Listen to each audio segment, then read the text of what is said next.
Hello, hello. Welcome to Sun 11 Quintaro. Kamusta po kayo? Kamusta ang inyong mga energy? Capricorn? So, by the way nga po pala, ako'y nagpapasalamat sa mga nag-subscribe at mga magsasubscribe.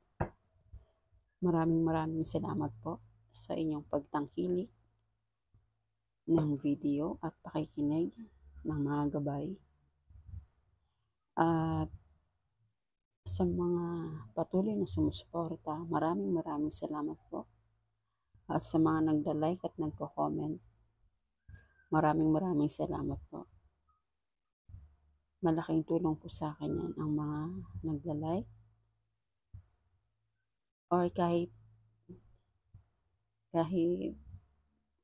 comment, masayang-masaya ako dyan. At sa mga nagda-like po, maraming salamat po. So, Capricorn, no? Titingnan natin ang inyong mga energies or energy. So, anong ganap kaya sa inyo, Capricorn? Puro trabaho ba? Puro trabaho po ba ang inisip ninyo, Capricorn? Masisipag na Capricorn. So, general reading ito, no? Pwedeng mag-resonate, pwedeng hindi. Kunin lamang kung ano ang akma para sa inyo at ang ibang hindi ay paubaya po natin sa iba. So, simulan na natin kung ano ang energy ng mga Capricorn. Holy Spirit, Angel Spirit, bigyan mo po ako ng isang card para sa mga Capricorn.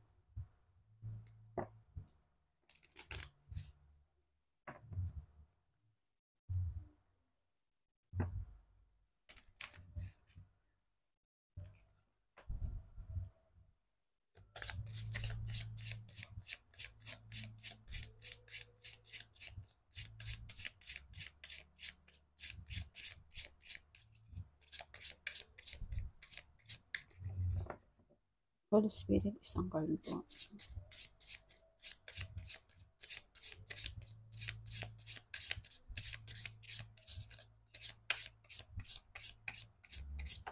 Oops. Dami. Isa lang po, Holy Spirit.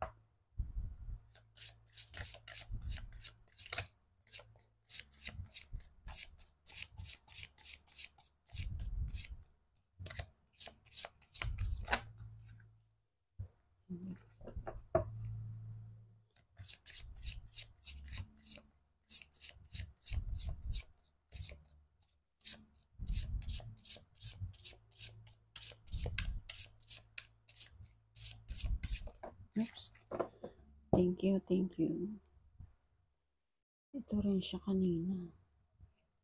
Okay, thank you po. Uy, duality. Wow, duality. So, Capricorn, no? Duality. So, means, pwede itong partnership, pwede itong pagbabalanse, pwede rin to sa mga business na may mga partner sa isang negosyo. So, tingnan natin, no, kung anong ang mga mensahe tungkol dito sa duality na idadagdag ng mga cards. So, means is partnership.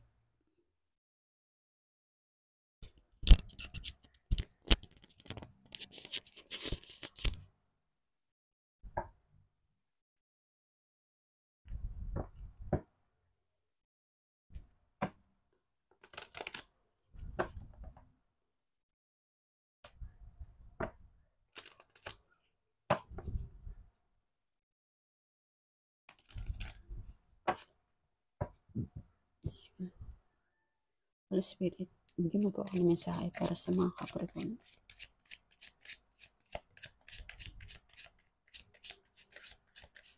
Oops, wow.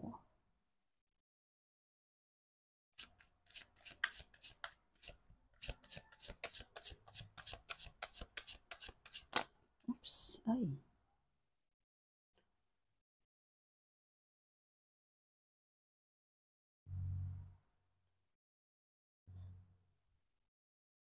Bakit ganitis?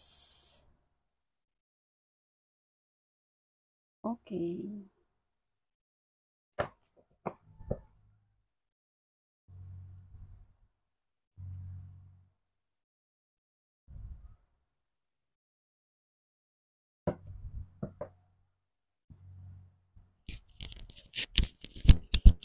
So, dito Capricorn, no? May mga bago kayong uumpisahan, sisimulan tungkol sa iyong kaperahan. Ito talaga gusto ng mga Capricorn, no? Pera, anyway. So, Capricorn, no? Pero alam mo, Capricorn, hawak mo na eh. Nasa iyo na. Papunta ka na doon sa tinatahak mong financial growth. Alam mo na kung anong gagawin mo tungkol dito sa pera mo eh. Napag-isipan mo na to, naplano mo na. So, kailangan mo lang talagang trabahuhin. Pero, meron ka naman na talagang hawak, pero gusto mo pa siyang dagdagan eh. Gusto mo pa mas marami. Mas marami ang naiipon mo, na itatabi mo. At gusto mo pa itong magdagdagan pa. Pero, alam mong nandun ka na eh. Nandun, papunta ka na doon sa tinatahak mong financial growth kasi gusto mo na itong simulan or nasimulan mo na. Nasimulan mo na to. Itong bagong papasukin mo tungkol sa iyong pera. At kaya lang nagkakaroon ka dito ng nagdadalawang isip ka or binabalanse mo kung paano mo sisimulan yung minimithi mong mga pinapangarap mo tungkol sa iyong pera. Nagkakaroon ka ng pagbabalanse dito at pinag-iisipan mong mabuti. Kaya siguro nandito si duality, no? At nakakapag-isip ka kung paano mo maibabalanse or paano mo gagawin yung isang trabaho na ikaunlad mo para sa iyong sarili tungkol dito sa iyong pera.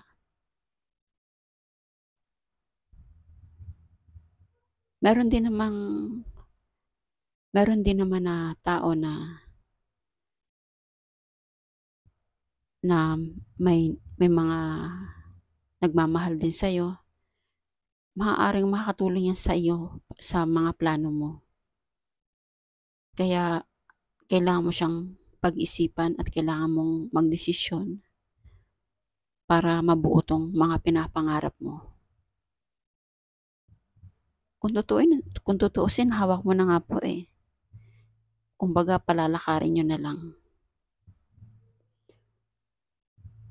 Ang ilan din sa inyo, no? May mga conflict. Ang mga Capricorn kasi talagang, yan eh. Lalaban ako. Ganon. Yeah. Hindi ko hayaang hindi ko makuha ang gusto ko at mga pangarap ko. Kaya talagang napapabilib yung mga tao sa inyo, no, Capricorn. At meron din kaya nagkakaroon sa mga or sa makatrabaho mo na nagkakaroon ng conflict siguro. Nandun na yung ang galing mo kasi, ang galing mo. Kaya mo lahat trabahuhin. Kaya yung iba ditong, ang ibang tao ay nagkakaroon ng, sabihin nating, naikukumpara nila yung sarili nila or nagkakaroon ng mga konting parang nakikipag-kompetensya, ganon. Ang energy, Capricorn. May mga competition. Kaya may times na parang hindi ka makagalaw. Hindi ka makagalaw sa isang sitwasyon na napapalibutan ka ng mga toxic na tao. Kung paano mo may i-deliver ang mga pangarap mo para sa iyong buhay. Dahil meron tao sa paligid mo na ayaw kanilang or ayaw kanilang ayaw nilang makuha yung mga pinapangarap mo, kaya may times na andun yung competition. Kaya parang tinatalian ka nila na hindi mo magawa ang mga gusto mo. Kaya minsan na-stress ka na kasi nga dahil sa iniisip mo yung mga ganyang bagay. Kaya nagkakaroon ka dito ng pinoprotektahan mo yung mga pangarap mo. Kahit alam mo sa sarili mo na hindi ganon kabilis. Hindi ganon kabilis ang pagtakbo ng iyong financial. Pero unti-unti mo tong nakukuha at nakakamit. Kasi parang yun nga, may mga ilan na pinipigilan yung mga pangarap mo. No, yung mga toxic na tao sa paligid mo. So, tignan pa natin, no.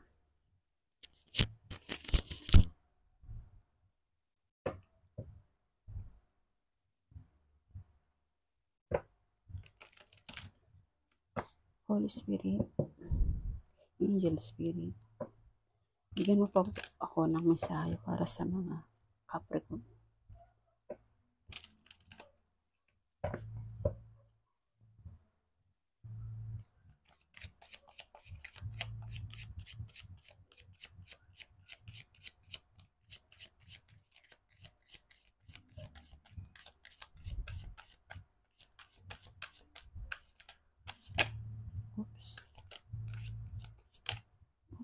Uy, bakit?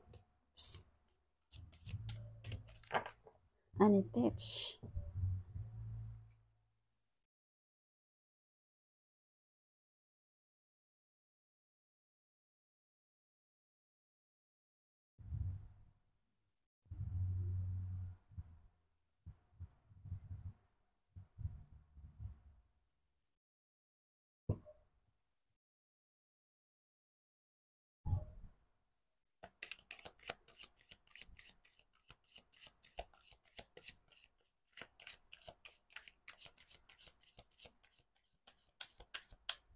Ano pa po, Holy Spirit?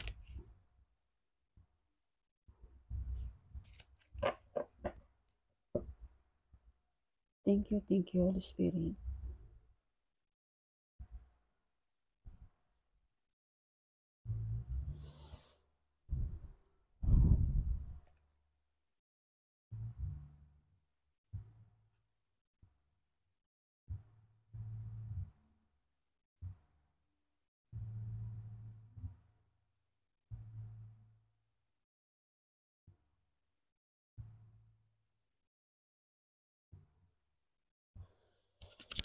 So, Capricorn, no?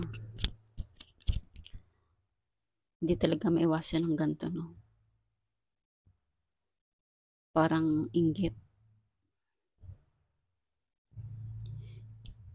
Pero sa nakikita ko talaga conflict, competition.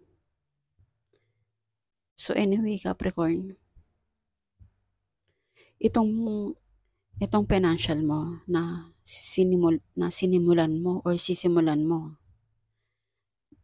Huwag kang mag-alala kahit may mga ganto, magiging okay yan. Kasi hindi ka dito patatalo eh. Hindi ka patatalo na hindi mo maabot ang mga pangarap mo. Kaya magiging okay yan, lalaban at lalaban ka. At pagsusumikapan mo talaga ito. So, ang alam din sa inyo, no? Kaya siguro may times na nagdadalawang isip ka, hindi ka makapagdesisyon sa mga plano mo. Oh my God. May something or may kakaiba. Ito na siguro yung toxic eh. Yung toxic sa paligid mo. Pinipigilan niya yung mga pangarap mo, yung mga gusto mo.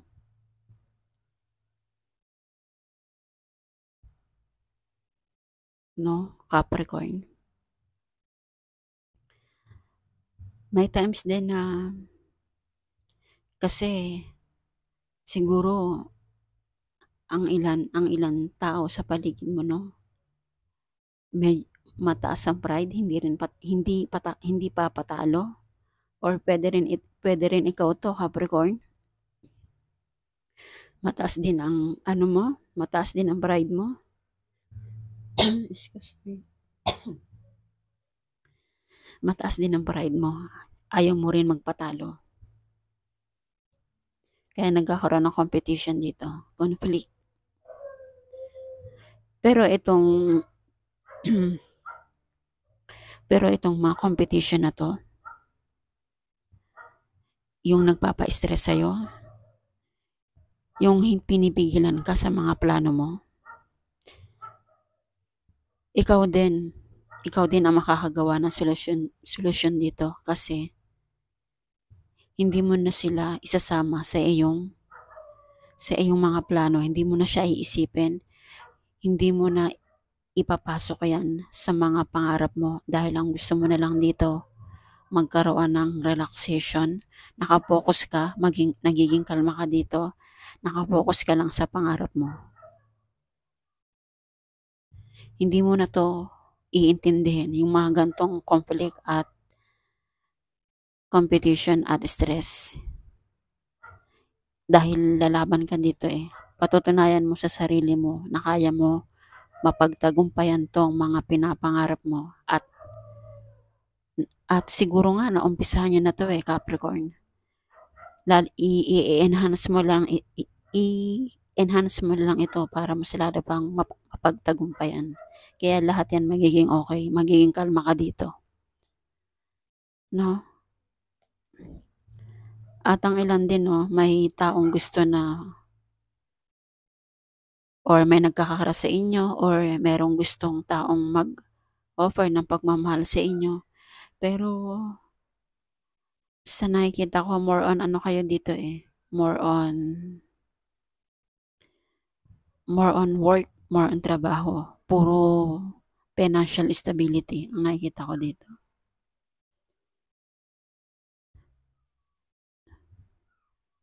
Ayan no. May tao talaga sa paligid mo na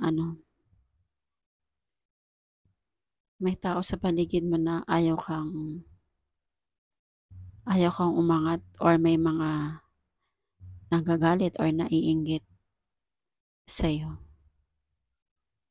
Pero wala na to sa'yo. Hindi mo na to iniintindi.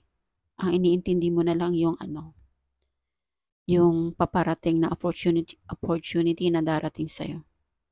Mas lalo na sa financial mo, sa kaperahan. Kaya itong duality na to kasi nga meron ka ditong pagdidesisyonan na kailangan mong magkaroon ng decided para mapagtagumpayan mo tong itinatayo mo para dito sa kaperahan mo. may tutulong din may tutulong din sa inyo. Excuse me.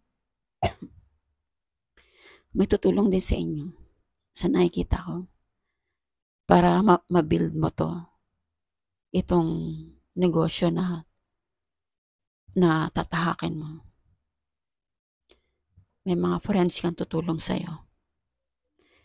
Kaya nagkakaroon ka dito ng clarity. Hinahanapan mo talaga.